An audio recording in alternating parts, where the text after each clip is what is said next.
and it was successful.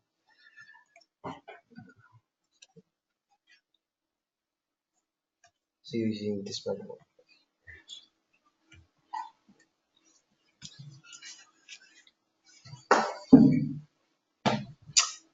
Yeah, so when I thought about what I would like to share here today and give a title to this presentation, I thought that maybe we should call it How to Develop a Modeling Tool That Someone Wants to Use.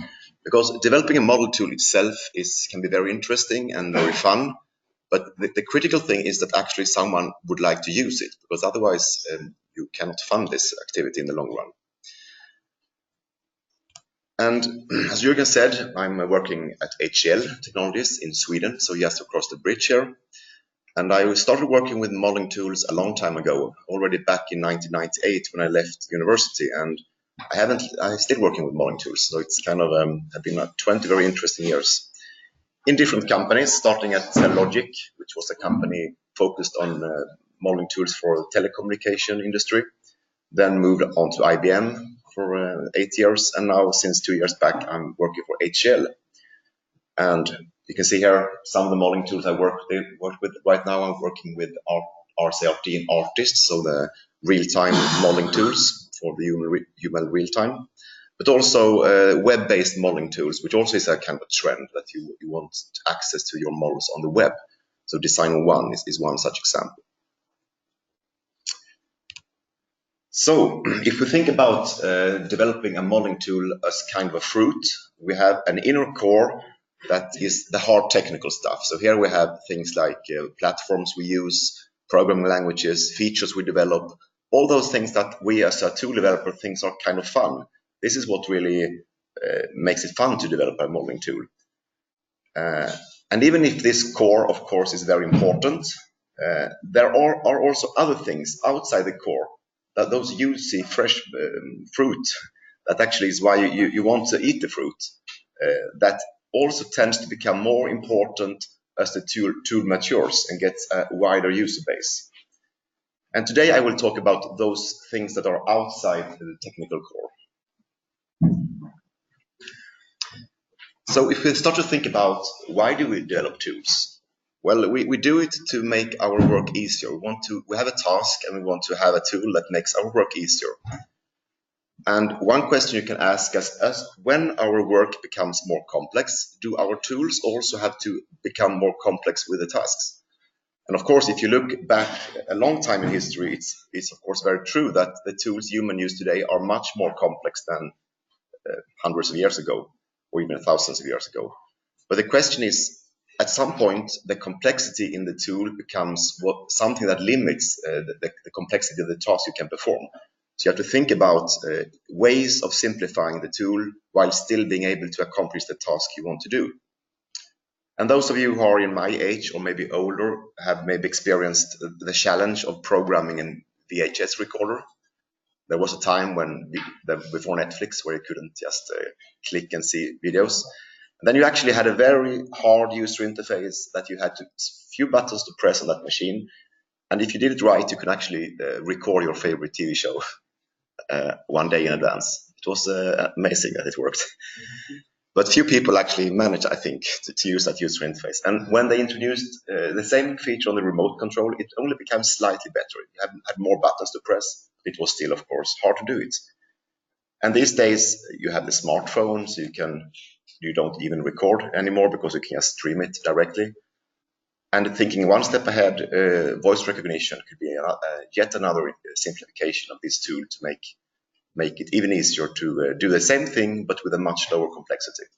So it really pays off to think about how can we reduce the complexity in the tools to make it easier for people to use them. So when I started with modeling tools development some 20 years ago, I would characterize them as special purpose tools for relatively small markets. They were very expensive tools. A single license could cost $10,000 for one user 1 year. So people spent a lot of money on this. And they were also not at all easy to learn. They were quite complex, and that only worked because companies were willing to invest significantly in training. So they buy expensive licenses, but then also they invest in training. At that time, we didn't release frequently at all. Maybe a new release came out every 6 months, or maybe even once a year. So it was a very slow, traditional water flow principle where you developed in a slow and steady pace new things. Wasn't also a very good contact between the end users and the development teams. Usually when you developed something, you only got the requirements indirectly through your product manager maybe, or from support. So there was a bit of a gap in the communication between development and the users. So something then happened, and I think lots of things happened. But one thing that really made a difference as a developer is the web. So when I started back in '98 to develop things, I had to consult books. When I wanted to find some example on C programming, I had to look in books. And nowadays I just Google and you find everything. And if you don't have visibility on the web these days, really it's hard for a technology or a tool to get any traction. And that it can easily become a negative circle where a technology or a product that is not widely adopted has fewer online resources. That means that people who try to learn it, when they Google, they don't find so much, and the thing they find might only be marketing material. That makes it then hard for them to learn the tool and to get help from the community. And that in turn makes them think that, this is a complex tool, maybe we should not use it at our company. It seems like it's not actively invested in, and so on. And I think we have to face it that modeling is not really mainstream, at least not if you compare to programming languages and other things that people do. So just compare a few of the common search statistics at Google. Even I would say a well-known term as UML is very far from being known if you compare to popular programming languages. And the trend is actually also not so positive, actually. So even if a tool or a technology is not have not a mass market or is not really known by everyone, it can still be very important for those parts of the businesses where it has been adopted and where it makes sense. And we have customers for which modeling is anything from, I would say, good to have to absolutely business critical. And when we talk about online presence and the importance of online presence, we can define it maybe as the sum of all material that is available online for your tool or technology. And maybe we should also add index so that Google can find it, because if Google can't find it, it's probably not even worth thinking about. So the question is that if we have a tool or technology that has relatively few users, at least if we compare to the big other technologies out there, how can we still build a good online presence? And this online presence has to be useful for the real users. It cannot just be marketing pages that we put up on the web. Another thing is that the activity of the user base is starting to become an increasingly important factor when companies decide what technologies or what tools they should use. I don't know how many of you have developed Node programming, Node.js. Those who have done it know that if you want to use some feature or some library, you go to the NPM website, you search for the library, and you get like 10 matches, 10 libraries that someone developed to fix this problem. So what you then do is that you can't just pick the first one. You have to look at how many downloads that this library have for the last week or last month. Is there a single contributor or is there a whole community? How active is this community? I mean, is this library developed frequently, or is it something they did a long time ago and now it's just lying there? So that those things are important before you decide what to use. Because if you happen to pick the wrong library, you will know that at some point you may have to maintain it yourself. So it's especially important for those sticky technologies that you really think about these things before you decide what to use. And modeling tools is very much a sticky technology. Once you have started to use a modeling tool, it's not so easy to just switch to another. So a bit about what really is, why do we need online presence? It helps existing users to use the tool, new users to learn the tool, and also, as I said, interested persons to think about and make a decision about adopting a tool and thereby growing the user base. So let's look a bit about things, how we can increase your online presence. And one thing that is really something you need to have is some kind of user forum. That has to be some place where you can go to get help, if you can't, don't want to call support, you would like to have help from the community. And we have a tendency, at least in the companies I worked with, to think that, yeah, we can create our own user forums. We do it best ourselves. Maybe, I don't know why we do that. Maybe it is because we think that it gives a certain feeling of control. You can censor negative publicity, maybe, that you don't want to have in the comments. But even big companies like IBM or HCL is struggling with actually getting enough visitors to get enough volumes on these forums if you create them yourself. And here is one screenshot I took for one of our modeling products. I don't have to tell which one it is, but just think about what impression does a new user get if he looks at this forum. There are 2 posts this year. The last post was 4 months ago. The last 2 posts had no replies at all. And yeah, you can think about what impression he gets. And it's very easy to draw the conclusion that if the forum is inactive, probably the tool also is inactive. But in this case, it's not at all true. I mean, this product is very developed a lot, but we have not put enough focus on making that visible on the web. So you have to think about the impression that you give to a potential user or an existing user when they go to a forum. Then the alternative, of course, is to use an existing forum, and Stack Overflow is what most people would suggest probably. By doing that, you accept some loss of control, but instead you get a much higher potential visibility. But even if you do that, there is no guarantee that there will be enough activity on your forum, because there are islands on Stack Overflow with technologies that almost no one finds. So you still have to think about, regardless of which choice you make, how can I be consistent in my forum use? How can I ensure that I don't always communicate with my customers through support or through emails? Because those communications don't contribute to the online presence. Maybe you can encourage them to use the forum instead, or you can try to provide the answers there. Also, you can ensure that you have 2 developers in your organization that will quickly respond if someone puts something on the forum. And as it is the case for all websites, you have to think about how can I drive traffic to this forum, link to it, advertise it, search engine optimizations, all those things that you need to do on websites apply also here, of course. Documentation is maybe, at least for the products I work with, is probably what contributes most to the online presence. If you Google for RCRT or artist, you will find the top 10 hits will most likely be to the documentation. And some people say that, well, nobody reads documentation. Why should I spend time writing that and updating it? And maybe it's to some extent true. I mean, we don't like to read lots of documentation before we get started, but I think we still need it. But we should organize it in a way so that we don't have to read a lot to get started.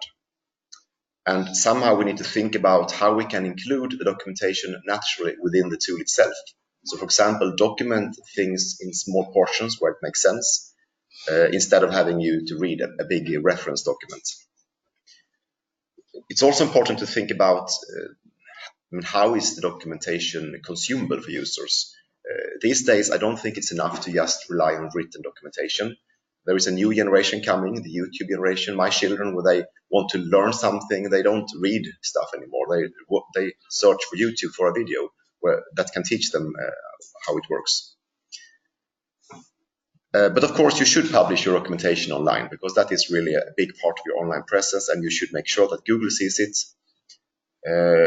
And also, of course, have it inside the tools that people can access it, because some companies block out internet access, and then you still want the users, of course, to have easy access to the documentation. And as always, think about the audience. We have experienced over the past few years that the users of our products have changed. That might be due to outsourcing or acquisitions, or simply because there is a new generation of engineers coming into the workforce that doesn't have the same background, maybe doesn't know exactly what is modeling, might have heard about things like UML, but haven't really used it and don't really see the immediate value of it. So we have to think about the audience when writing this stuff. Then it's a fact. Documentation gets outdated, and I think you have to accept it. There are rarely enough resources to have enough people to spend on always having documentation completely up to date, especially not if you are adopting methodology where you release frequently. And in our case, we are releasing every 3 or 4 weeks, which means that sometimes documentation is a bit outdated. And one solution we have, or maybe not a solution, but one thing we have done to remedy it is to timestamp it by writing clearly at the beginning, this document was written for version X.Y, and then at least the user won't get that feeling when they read documentation that, oh, I thought this was up to date, but now I see many differences when I run in the tool, and that can be confusing. We think that even outdated documentation usually has some value. It's rare that it's so outdated that you don't get any value out from it. But I think it's good that you communicate how old it is. There are some kinds of documents that really should not be outdated, and those are the getting started documents that a new user would read. So like tutorials or cheat sheets or other things that you put in the hands of a new user or someone who wants to learn the tool, because a tool evaluation must be super smooth. I mean, there should be no, even the small problems in such documents should be fixed so that it's very easy to start by learning a tool.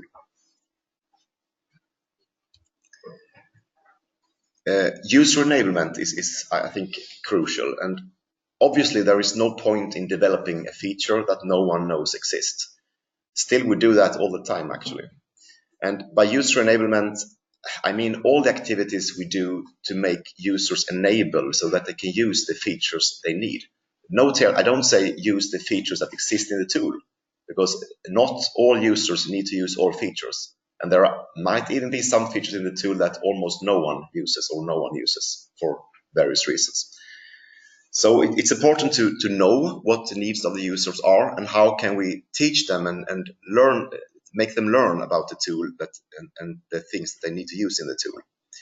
And I think you can think about this as a 3-step process. In the first step, when someone is new to a product or a tool, they are in a phase where they are just building awareness.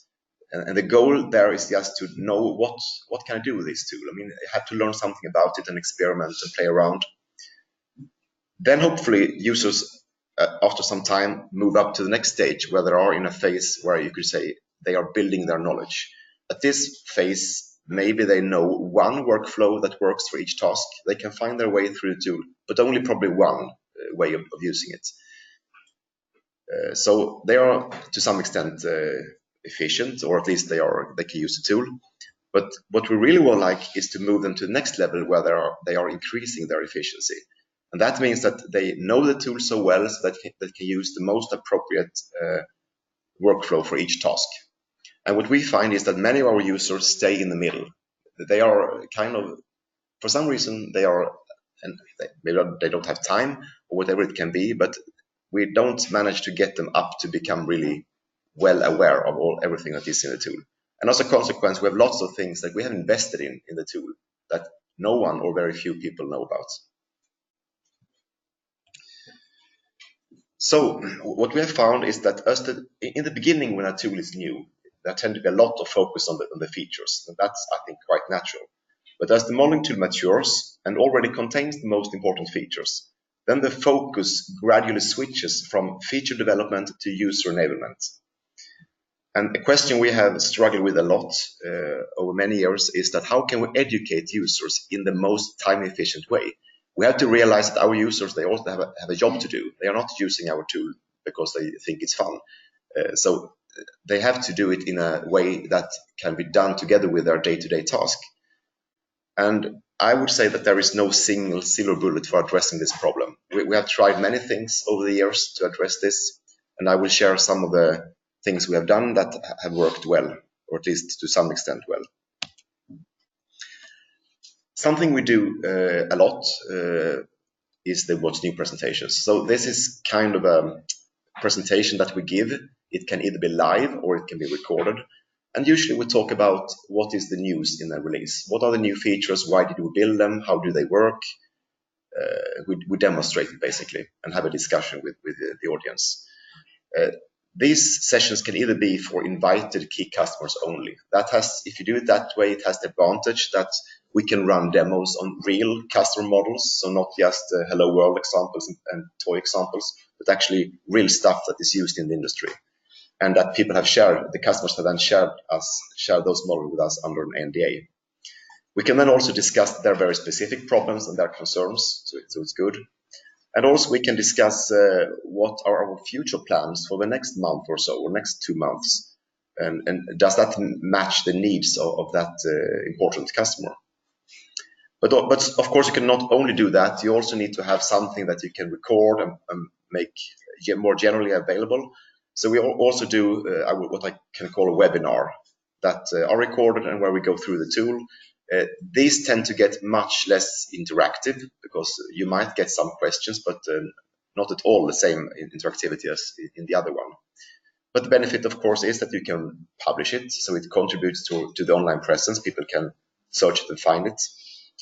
So I think you need to do both.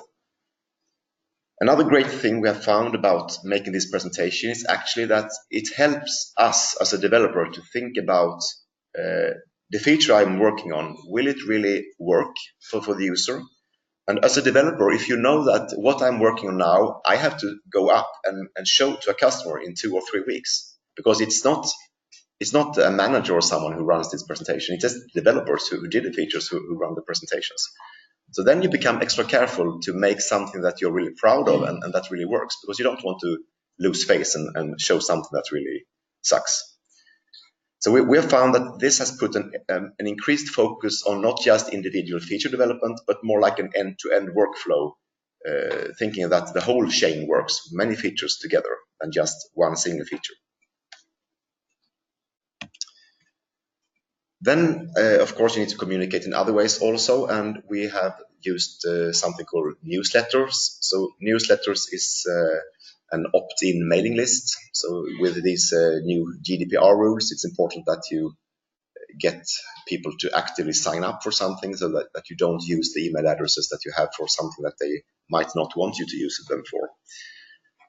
And also we feel that these newsletters really have to be valuable for the end users. It's tempting sometimes to use this list of email addresses for marketing purposes. Say, hey, we have a new release, check this out. But we think that if we start to do that, then we will suddenly start to lose people, because if you get that kind of email, you think that, this is just marketing, I will sign out. Maybe we could use this for user service, to ask actually our community what do they think, and to get feedback through email. We haven't tried that yet, but it could be a possibility. We also, of course, publish our newsletters online, so we contribute to the online presence of the tool. And we also make them easily accessible for users that may not be on the main list, but that might want to join in the future. And we do that by publishing the 5 latest links to the 5 latest newsletters on our welcome page in the tool. Then also we write blog posts, and the blogs are, I would say, a complement to the What's New presentations. We talk about new features and what we have done. We have commenting enabled, but just like the webinars, we get very few comments on these posts. We could also use it for other kinds of communication with the user community, but this is something we didn't try yet, maybe because we don't think, it's not really, it's a bit more of a one-way communication, unfortunately. And I think if you do this, you should have some way to measure the effectiveness of the communication as always. So if you publish it, have a Google Analytics attached so you can check how many people visit your blog and read it, so that you know if it's worthwhile to continue or not. A few years back, we tried an initiative which we call Power Users. The idea here is that you go on site to a customer and you train a number of users that have shown interest in the tool. And by doing that, and by having a continuous communication with these users, they become, I would say that they get to that 3rd level really, and know the tool a lot. And the idea is then that they can act as mentors in their organizations to help other people that want to also learn about the tool. This is a bit challenging today, since the development tends to become more distributed, and people are not always co-located in big organizations. So we haven't done this recently, but when we did it, it was kind of useful. It was very much appreciated by these guys who got that recognition to become a power user. And so I think it was something we should try again if we get opportunity. Then a few years back, we tried something that I think all of you know about, the tip of the day idea. The idea here is that you spend like 1 minute of learning each time the tool starts up. And for this to be effective, you have to think about, it should not be irritating. There has to be new, fresh, and relevant content each time you start up, which can be challenging to implement. And you can't have too much repetition, because then people will lose interest, and then if they are like I am, they will just disable this feature after a while. And it has to, of course, be easy to turn off, because you don't want to annoy your users. And for those of you who develop Eclipse-based modeling products, you might have noticed that in Eclipse Photon, they now have a framework for this. So I think we should consider to maybe take on this again in our current modeling tools. So I talked previously that it's important to have direct communication, and that was something we lacked some time ago. But now I think that has made a big difference to actually connect the developers with the customers, for example, in these What's New presentations, but also in other ways. And only talking through marketing and support is bad. It's like playing that game when you whisper to someone and a message should pass along. It always gets a bit distorted along the way. So I think it's good to have the direct communication. It can at first it can feel a bit overwhelming, because you get so much problems that you don't think, this is not my day-to-day work, I can't think about this. But after a while, you get used to filtering what is important and what you can let someone else handle. It's also good to involve the end users in the design of new features. We think that these presentations that we give have the benefit that we can actually discuss and come up with suggestions. This is the way we thought this was a good idea to do it. Do you agree? Will it solve your problem? Quite often, users have very good ideas, and although they might not be able to articulate exactly what they want, they can often say that won't work for some reason, or that won't work. So if you write something and can propose something to them, you can often get a very constructive feedback back and make changes before you spend the time to implement something. We also do usability surveys with the help of our big customers. We ask people in their organizations to go out to the user groups and ask them, what do they think about the tool? And that is good, because it's not something that we do frequently, because that also would be annoying, but you can do it like once every 6 months maybe. And the good thing about that is that you can get quite honest opinions about your product. It can be anonymous, of course. People can write any frustration they have, any small or big thing they really hate. And hopefully you can use this to see how the satisfaction level grows over time, so that users, at least over time, the majority of users should become more happy with the tool. Otherwise, you're doing something wrong.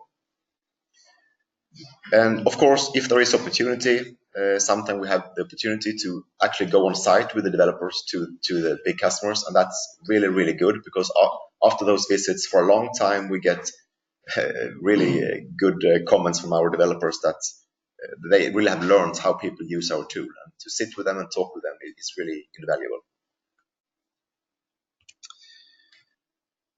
A big modeling product, or any product over time, typically has too many features, too much functionality. And it becomes important to think about how can we remove unnecessary stuff. Like Jürgen said here in the beginning, if you open a menu that has like 20 menu items, or a toolbar that has 30 buttons, it just feels complex. Even if you don't have to press all those buttons and click all those menu items, it just feels complex to have so many options. So often there can be too many ways to do the same thing. And no one needs all features. And some features no one actually uses, and they are there just for historical reasons. And it's often very easy from a technical point of view to remove something. It's like commenting something out or deleting some files, and things are gone. But it can still be hard. And the reason it's hard, of course, is that how do we know which features we should remove?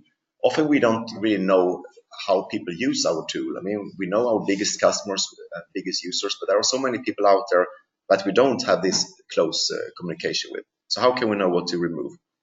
Can we, for example, have many similar features, group them together with one new feature that works in a more consistent way to reduce complexity? And if we do that, how can we inform our users about what we have done so that they become aware? One example we had in our tool, couple of years back was that we, for some reason, ended up with 5 or 6 different ways of searching the model. So you could search for many different ways. Each of these features were developed with a purpose. There were requirements from customers coming, and at that time we didn't have the time to refactor it, so we kind of added new features that had different powerful search mechanisms involved. But at some point we started to get complaints. New users think it's too complicated to search. Which of all those 5 or 6 search commands should they use, and in which situations? So then we started to write documents explaining, this is what they should do. But that really didn't work. People don't want to read like 20 pages documentation before they know how to search in the tool. It must be more intuitive.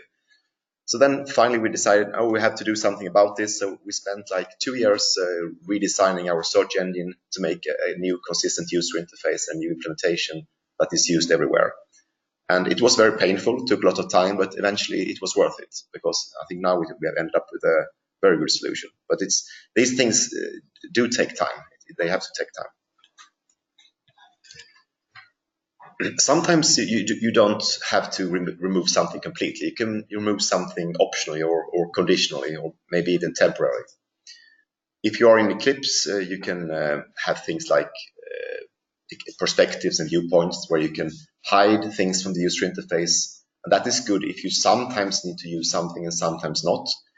But even better might be if you can identify things that you can decide already at installation time. The user can choose, will I ever need this code generator, for example? Then if I don't, then you should never install it even. Deprecating features is also something we do, and that's typically something we do when we're not really sure if we can remove something. So we start by deprecating it, having a special flag or something that can bring it back in case some user complain a lot. And at the same way we do it for new features, experimental features that we want to introduce. We do it in a gradual way. So we start by having it not shown by default, but you have to turn on a special flag. Then we can tell some users, please test this, give us feedback, what you think. This might change in the future, but we want your opinion about it. And then we can use an experimental feature. Also, sometimes, we didn't do this a lot, but sometimes you can identify that you have different kinds of user groups that use your product in a very different way that is almost orthogonal to each other. So then it might be the case that one size does not fit all. You may have to split your product into many or build many variants of it for the different user groups. And by doing that, you can actually simplify a lot and make it much more streamlined for those users.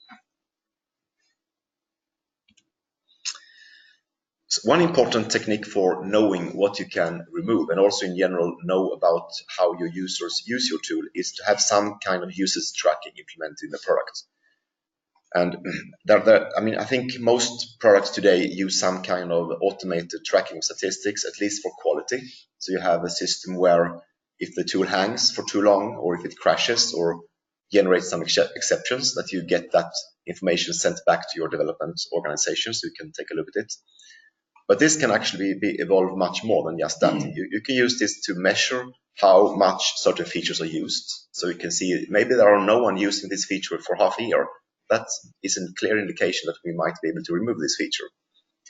You can also do more sophisticated analysis, such as looking at the click-through rates on wizards and dialogues. If you find that 50% of the times a wizard is open, it gets cancelled before you reach the end, that clearly shows that there is some problem, either in the wizard itself or maybe in the conditions that make it pop up too early, or whatever it can be. You can also find out the preferred workflows. If you have many ways to do the same thing, but you find during this analysis that the majority of your users prefer one way through the tool, then you know you should keep that one and make that better, but maybe you can remove some other less commonly used workflows. You can also see that there are patterns in the usage that demonstrate that these users don't know about the feature. They do a workaround, actually. There is a way to do this in the tool that they don't know about. Otherwise, they wouldn't have taken this path around the problem or what they don't do. And it's also, of course, very interesting to collect quantitative metrics. For example, how big models do our customers create? Perhaps we don't test it in the right way because we have too small models. Customers build much bigger models than we can imagine. Maybe they have much bigger diagrams than we can imagine. How many open editors do they have in a typical session? For how long do they run the same session? If it's in Eclipse, how long do their workspaces live until they create a new one? Lots of interesting statistics about quantics that you can collect to understand how people use your tool. And these techniques have been used a lot on the web for many years, I mean, under the name growth hacking. Typically, when you set up a new web shop, your goal is to convert incoming visitors to buying customers. And then you need to think about how can you do that? And then you do all kinds of things here to measure what people are doing and to adjust your website so that it becomes more effective. And we can do the same with our tools.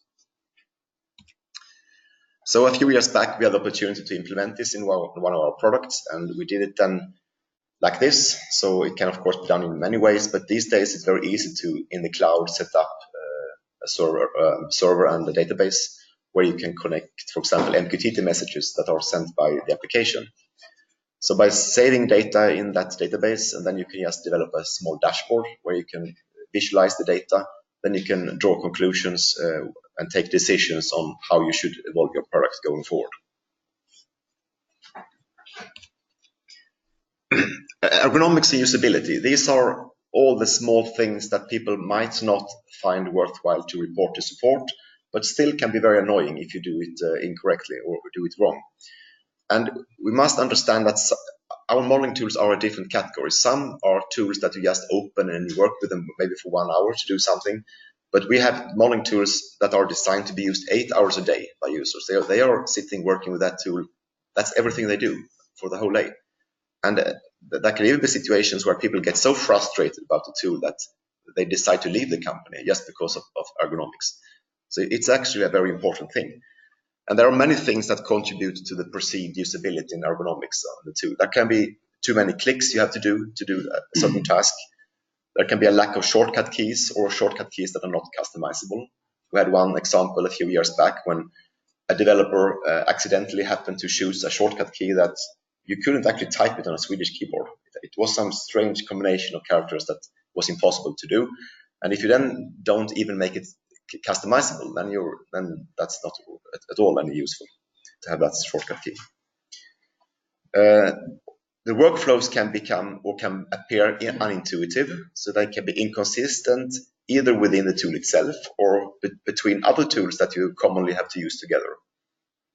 And then, of course, it's all those user experience things like colors, icons, fonts, and the general look and feel that is important, and you have to think about that.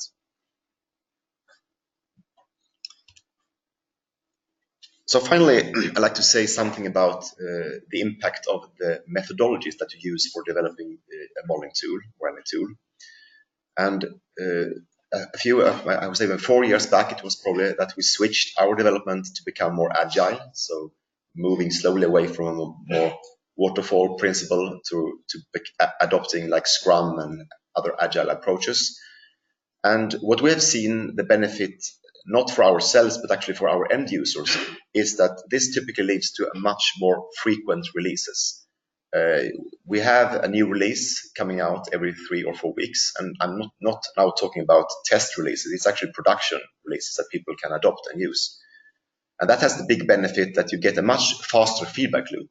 If some customer knows that you get something in 1 month, maybe from now, then you can get that feedback back to development, and in the next month, something else can have been implemented, or you can change something that you did wrong the first time.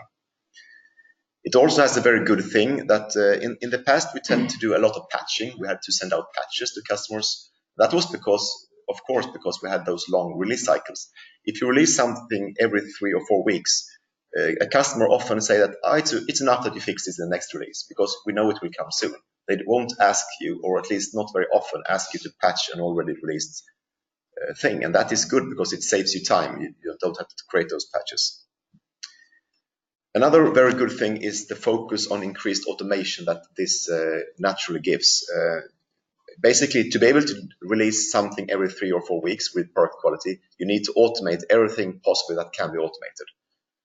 And so it means, of course, testing is obvious, but also we have automated parts of our documentation and parts of our processes.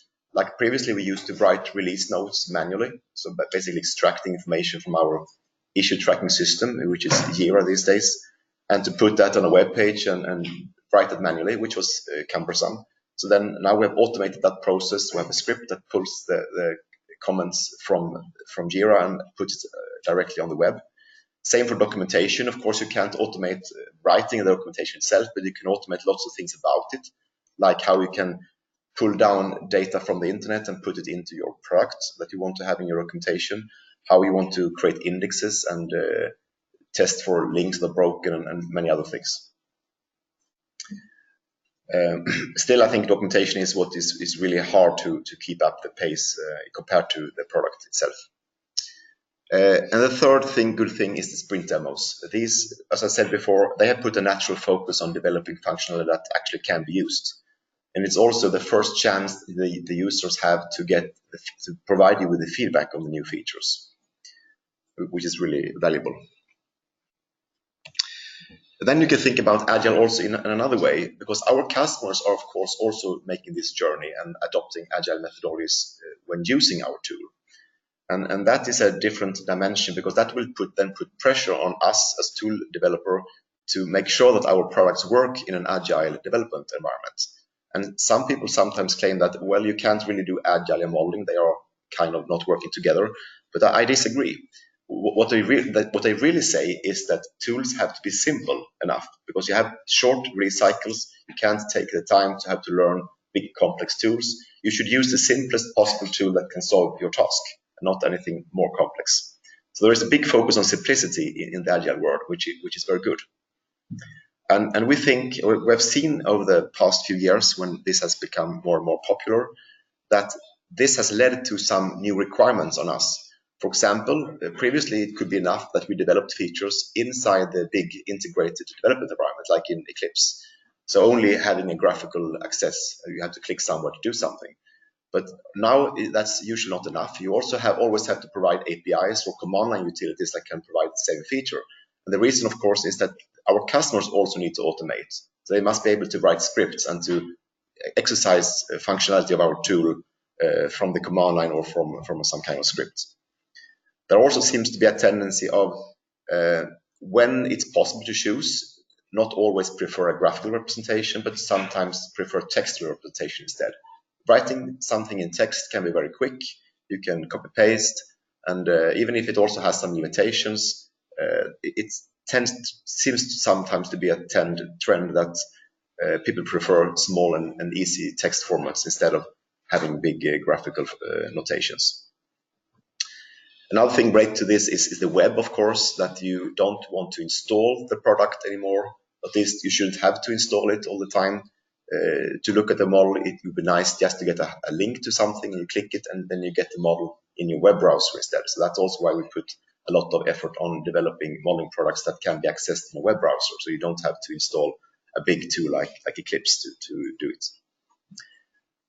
Also, a trend is much on less formal modeling. So our customers, a few years back, they used to be quite concerned that, well, we should follow UML too strictly. You should look at the standard and adhere to it.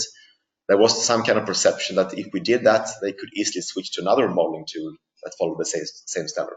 I think they have realized that it's not so easy to switch modeling tools, even if you have two that comply to a standard.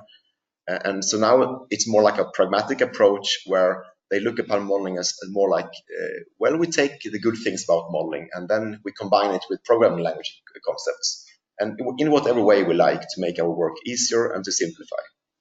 And that's a trend we see also a lot. So with that, I am almost ready, and I'd just like to say that if you're interested in this topic about using modeling tools and with Agile, I think you should come to the session this afternoon called MAD at Models. MAD, I think, is an acronym for Modeling Agile Development. And we'll talk specifically about this topic and with experience from our users. And it's, I think, on this floor somewhere. So, a quick summary. Focus on user enablement rather than just feature development. Think about the online presence for your tool. I mean, what does your forum look like? What is your documentation looking like? Newsletters, blogs, all kinds of material that you can publish online to make your online presence bigger and more relevant. and try to keep the tool complexity as low as you can. Think about this agile mantra, the simplest tool that can possibly work. And one way of doing that, of course, is to remove unused features and features that you think is not needed anymore. And know your users, that's very important. Measure how they use the tool, communicate with them in various ways. Pay attention to those small things, ergonomics, usability, that also is very important. And develop your tool with agile methodologies. It has many benefits, but one of the biggest is probably the frequent releases that you get and the shortened feedback loop, which helps in pretty much all other aspects also.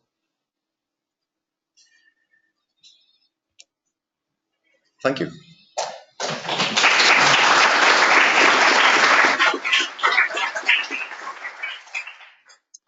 Matthias. So the first of for should be that. Yeah.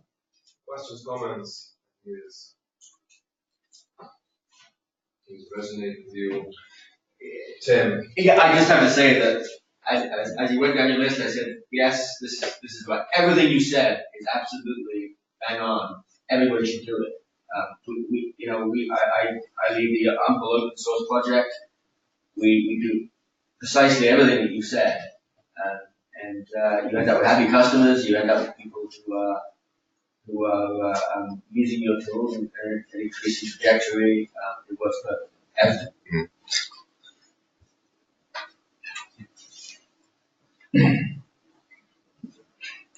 One thing I was reminded of is something that Brennan Selleck writes about in his What Will It Take paper.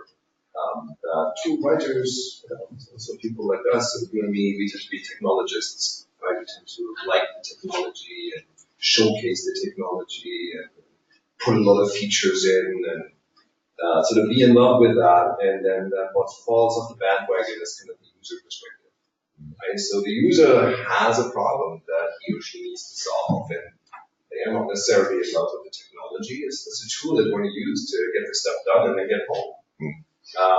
So then you get tools that are feature rich, too rich, right? And that kind of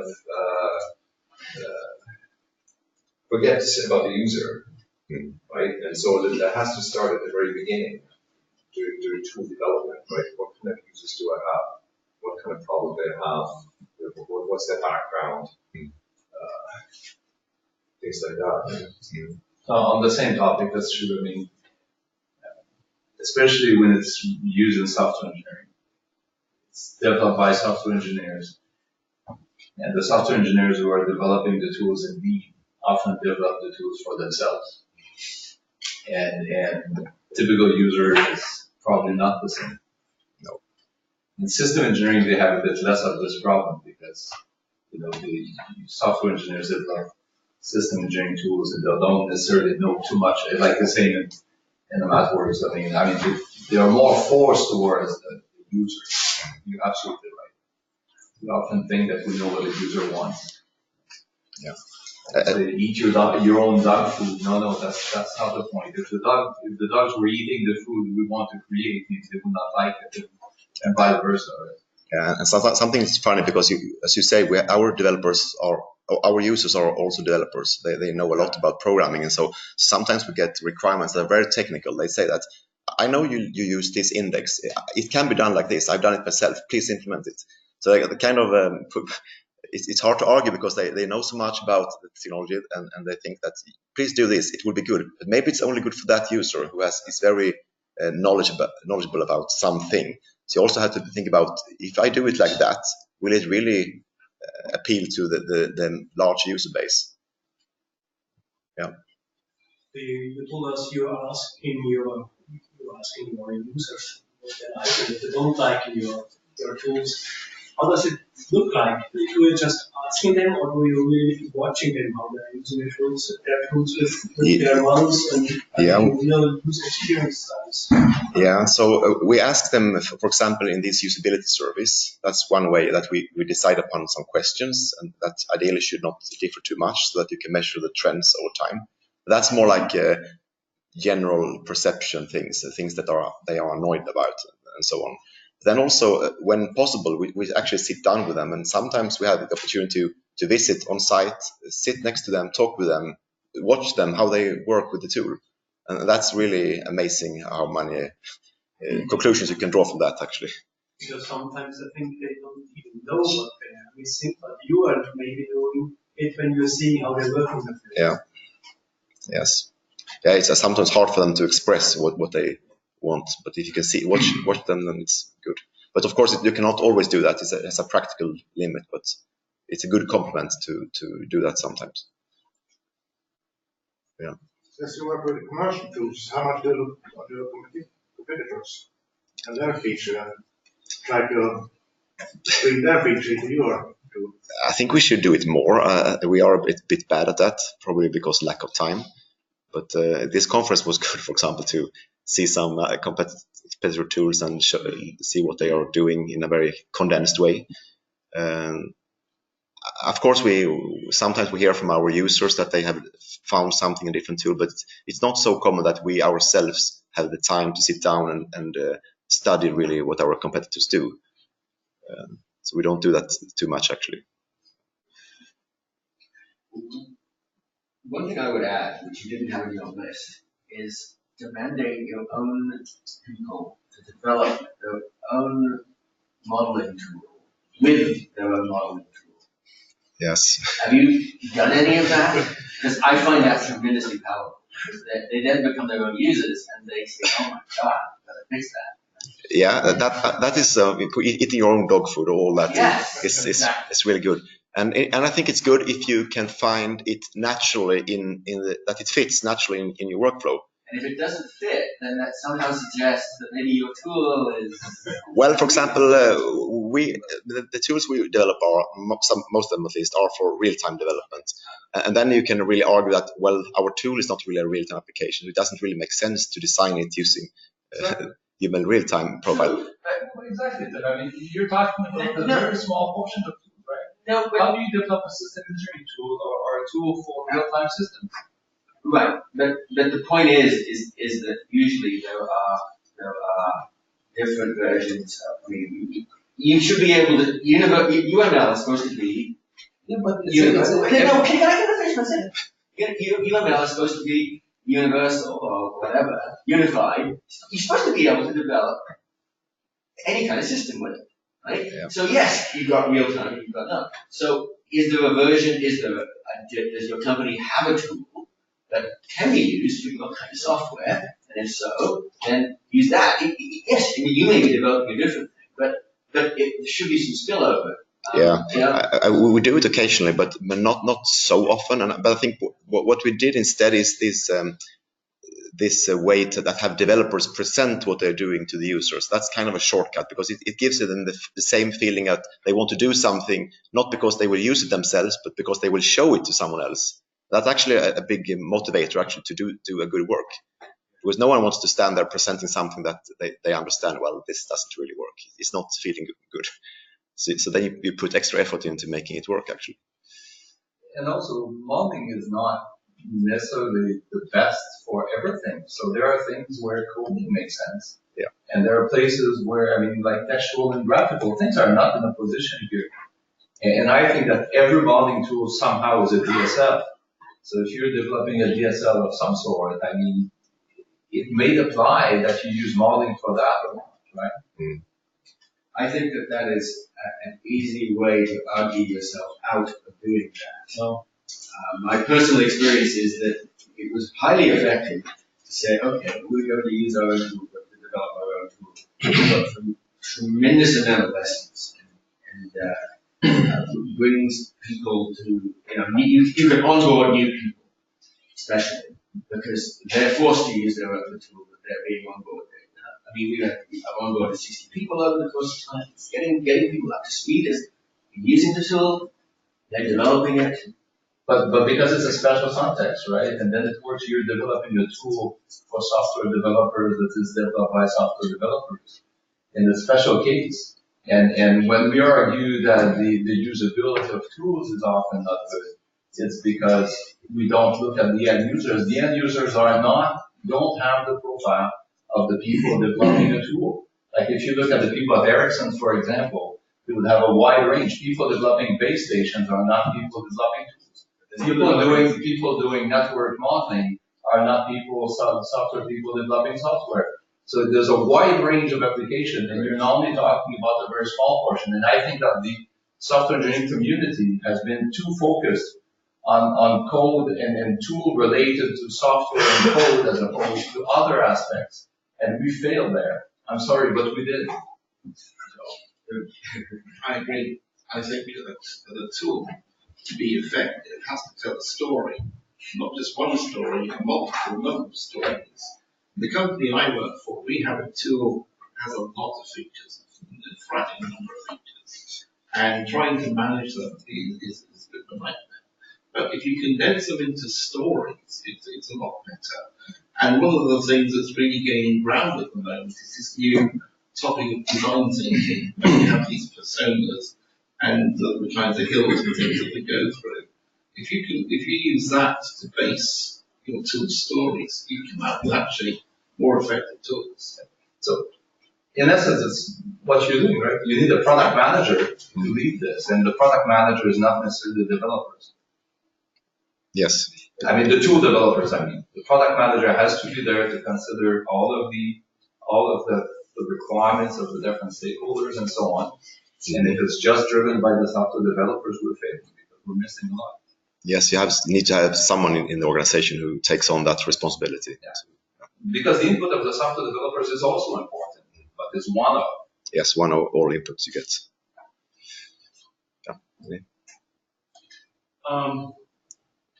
So you talked about getting rid of features, and you talked about making the tools simple, kind of more problem appropriate, let's call it that.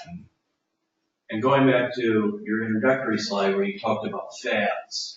So one of the fads that I see is everybody wants to throw stuff into Eclipse and make it, be the one ring that rules them all.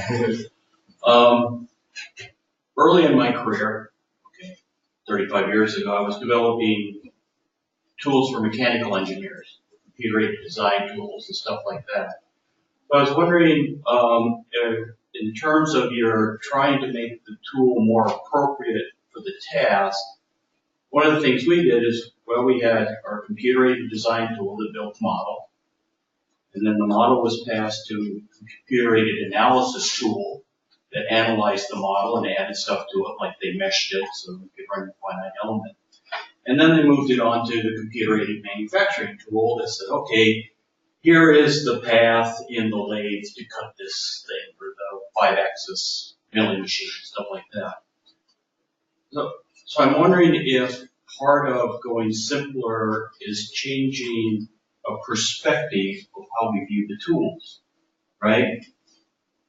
And what do you think of that? Have you done something like that, tried to split the massing tool into something and look at the workflow from the initial model to the final thing? Is there a way?